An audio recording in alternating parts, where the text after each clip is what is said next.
Hello, everyone. I'm Link Wren Lester. I've been a member of the Essex County chapter of the Links Incorporated since 1996. I currently serve as the chapter archivist. I am thrilled to speak with one of our organizers and first chapter presidents, Link's Susan Rhue Jenkins. Hello, Susan. You look absolutely fabulous, and I am so excited about our conversation. Thank you, Lake Wren. And I'd like to thank you for this opportunity to tell you about the chartering of the Essex County, New Jersey chapter of the Links Incorporated.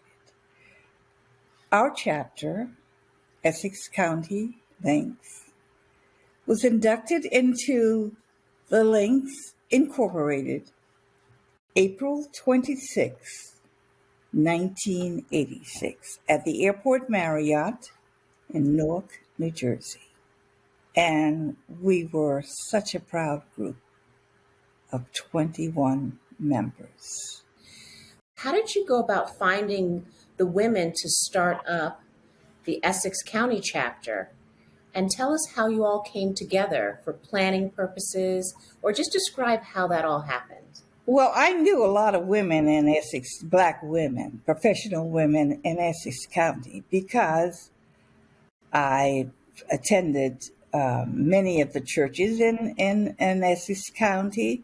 My husband lived in Essex County all of his life, and he belonged to the Newark Symphony. It was a singing group. Mm-hmm. So I knew a lot of Black women, professional women. Mm-hmm. There were three of us who met: Vivian Dunn Brown, yes, who is deceased, and Karen Marie Calloway. Mm-hmm. And we were to give the names of the women that we thought would be interested in becoming a member of an interest group of the Links Incorporated. Mm-hmm. So I gave 20 names, and they gave about 5 each. Got it. The next, we thought, well, we need to call them or talk to them over the phone or invite them to something. We decided to invite them to a luncheon meeting. Mm-hmm. So we had these invitations printed up, mm-hmm, and sent them out to all of the women, around 30 of them. 26 of women showed up. I thought it was a testament of our selecting the right women. We had an agenda, and we wanted to tell them why we invited them and something about the Links. So most of the women had heard of the Links, and they were interested, mm-hmm, in becoming an interest group. We told them about the financial, how much it would, the approximate cost for joining, for being involved. And then we told them about the service area that we had selected, but it was up to them to vote on the service area. And we asked them to bring in additional names of people they wanted to add to our list, and we would invite them to the next meeting. And we also talked about the date, of how often we would meet, and then we had dinner. And at the end of the meeting, they decided that they didn't want to invite anyone else. They closed the membership. That was really unfortunate, because we did have a few other people we wanted to invite, but didn't have the time to get their names, their addresses, and, so we thought we could always send them a second invitation, but they closed the membership, closed it at 26. Mm-hmm. And since I was the chair, I told them that this was a dangerous thing to do because we needed 20 members to be chartered. And they all promised that they would make sure that that they stayed in, they weren't going anywhere. But that's not life. So by the time we were chartered, we only had 21. But you needed 20, so you were just above the threshold. Just above it, yes. Tell me, when you look back over the years, what are you really proud of? I was so proud of our chapter. We worked very, very hard. And when we started our projects in East Orange, the people didn't know who we were. They said, the Lynx who? The Lynx? I've never heard of this group. We had zero credibility. But as you know, now everybody knows our name. What about the school that we built in Africa? Was that a huge accomplishment for the chapter? Yes, we were the first chapter to send our money in, $10,000, to build a school in Africa. But I am proud of many things. The projects that we implemented, Mhm. and we implemented great projects, as I said before. The fundraisers that we gave, we had outstanding people like the great Wynton Marsalis, who did it for nothing. Because we had someone in our chapter who knew Wynton and his manager. We had a Carl Lewis fund, campership fund, and Carl Lewis came to our organization. He gave us 4 of his sports memorabilia. We auctioned them off at a dinner. It was sold out. Wynton performed at the Symphony Auditorium in Newark, New Jersey. Sold out crowd. It was you would have been so proud. That everyone was proud of us. We not because of the fact that we could attract Wynton, and that was something great too. We also attracted Gordon Parks, who was the black photographer from New York. He came to one of our arts extravaganza.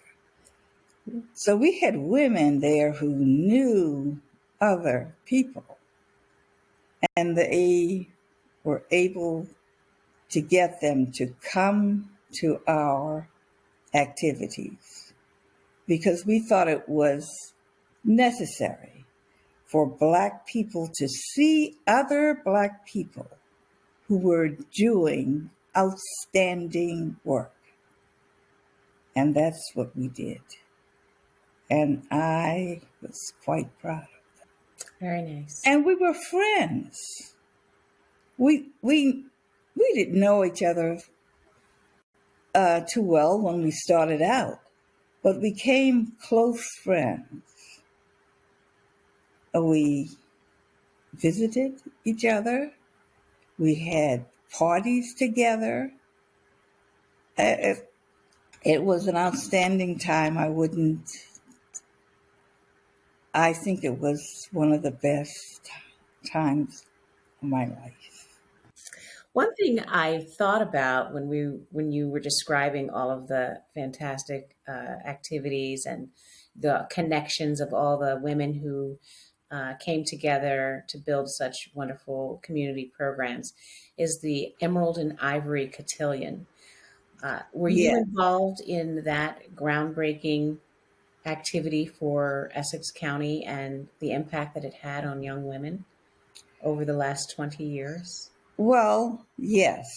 Well, Teresa Brown was the chair, And everything that she was chair of, she thought I had to be co-chair, even though I was the president.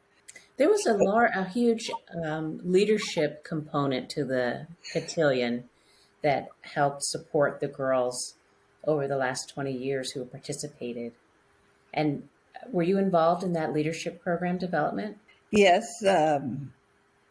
Link's Cynthia Cuffey and I were, I think, were involved because we put the leadership program together. Hmm. Uh-huh. It was very nice, very, really meaningful project work and leadership component to the Emerald and Ivory Cotillion. So let me ask you, uh, in the old days, what were some of the challenges that Links faced in terms of programming or financial issues with the chapter or other challenges? What were some of the things that you can remember that were difficult or challenging? Well, we were not known in the community, and that was a challenge.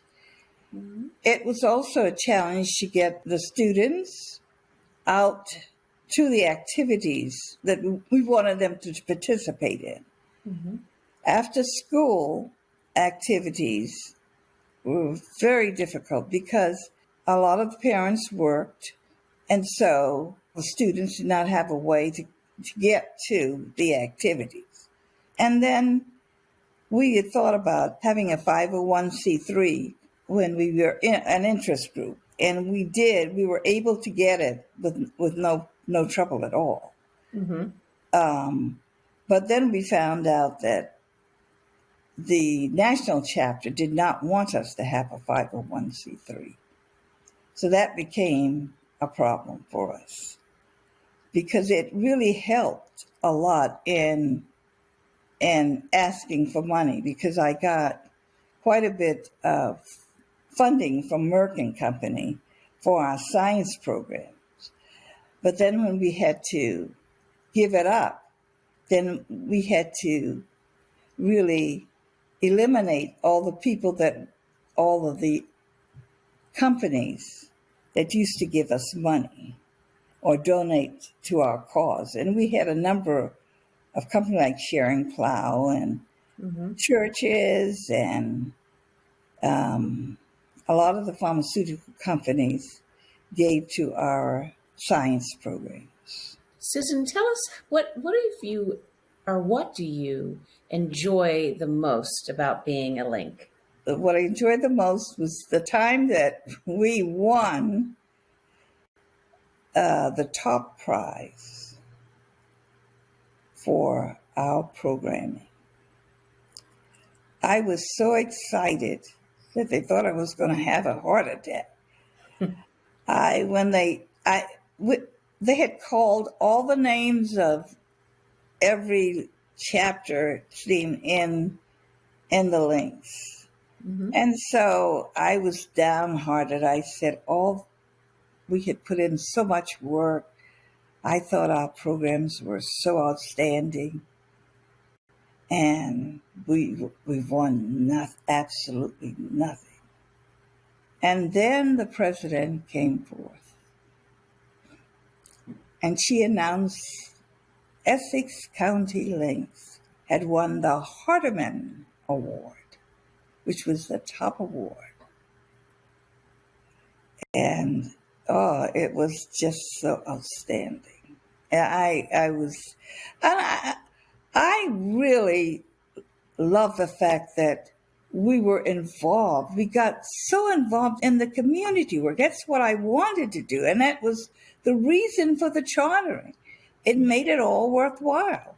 Hmm. If we had not, if we had just been people who attended meetings and discuss things on and talk about a lot of irrelevant stuff, then it would not have been satisfying to me at all.